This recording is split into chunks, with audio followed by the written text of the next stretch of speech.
श्री शिवाय नमस्तुभ्यम। हरियाणा राज्य के सिरसा में रामनगर रानिया रोड तारा बाबा की कुटिया में गुरुजी पंडित प्रदीप मिश्रा जी के द्वारा श्री गुरु शिव महापुराण कथा शुरू हो गई है और आज 28 फरवरी चौथे दिन की कथा पूर्ण हो चुकी है।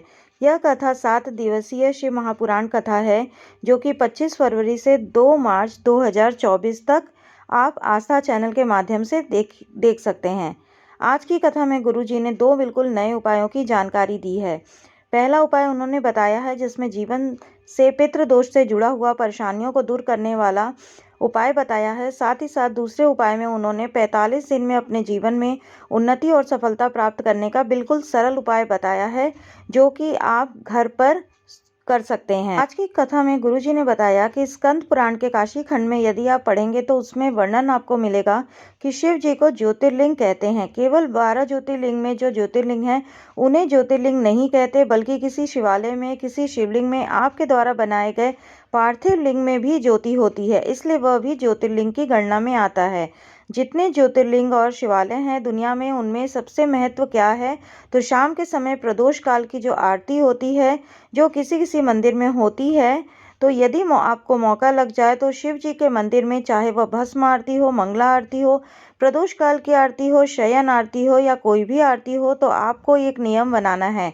महीने में या सप्ताह में एक बार जाकर उस आरती के दर्शन ज़रूर करना चाहिए, क्योंकि जब आरती होती है तो आरती की जो ज्योत होती है वह ऊपर की ओर उठती है। तो जब हम उस ज्योत का दर्शन करते हैं तो हमें तुरंत ही दर्शन मात्र से 1000 दान करने का फल प्राप्त हो जाता है और यह फल हमें अपने पितरों को देते हैं, जिससे हमें पितृ दोष से मुक्ति मिल जाती है और जीवन में सब अच्छा होना शुरू हो जाता है। तो जब भी हमें मौका मिले, हमें नज़दीक के मंदिरों में, शिवालय में, जहाँ प्रदोष काल में आरती होती हो, वहाँ पर सप्ताह में कम से कम एक बार हमें अपना नियम बनाना चाहिए कि उस आरती के हमें दर्शन अवश्य करने चाहिए। आज की कथा में गुरुजी ने एक कमाओ सवा खर्च होता है, एक के बाद एक बीमार होते रहते हैं, घर में कुछ भी अच्छा नहीं हो रहा हो, घर में बहुत ज़्यादा परेशानियां चल रही हों, घर में पैसा भी नहीं रुक रहा हो और किसी ने पितृदोष भी बोल दिया हो, तो उसके बाद अगर हमने सब कुछ करा लिया है, पूजन करा लिया है, तो भी हमारी परेशानियां समाप्त नहीं हो रही हैं, तो गुरुजी ने एक बिल्कुल ही नया उपाय बताया है। उन्होंने कहा है कि हमें प्रयास करना है, हमारे घर में जो शिवलिंग है, चाहे वह कोई भी शिवलिंग हो, तो आप प्रतिदिन जो आरती करते हैं उस आरती करने के बाद दीपक को भोलेनाथ के सामने नहीं रखना है।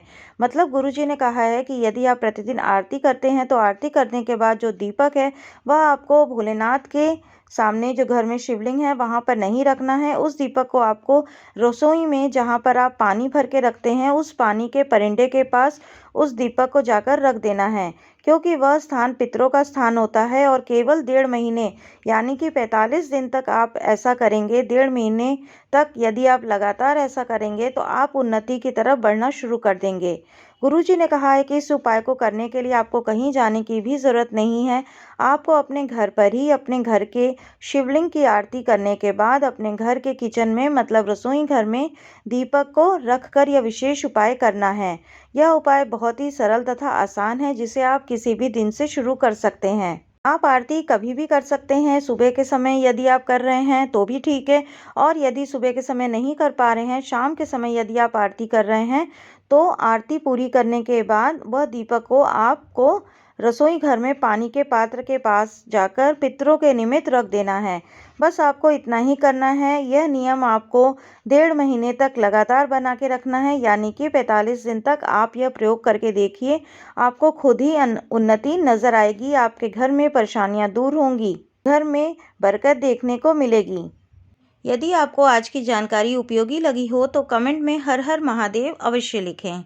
श्री शिवाय नमस्तुभ्यम। हर हर महादेव।